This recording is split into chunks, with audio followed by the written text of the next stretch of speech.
Dear friends, in this video tutorial, I will tell you how you can change the password in Windows 10.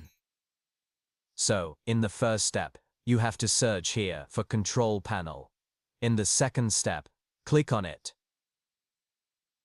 and the Control Panel will open. Third step, click on User Accounts. Fourth step, click on Change Account Type.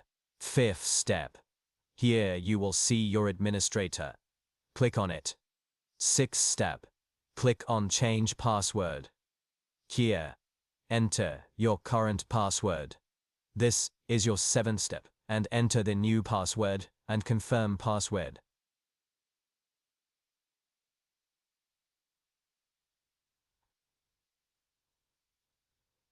If you want to give a hint, you can add a hint as well.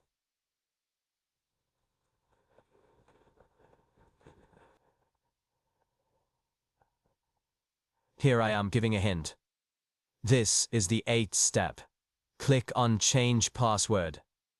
In this way, the password will be changed in Windows 10 on your computer. I hope you got the information from this video tutorial. If you did, please like the video. If you are new to the channel, subscribe to the channel, press the bell icon, and be sure to share this video with your friends.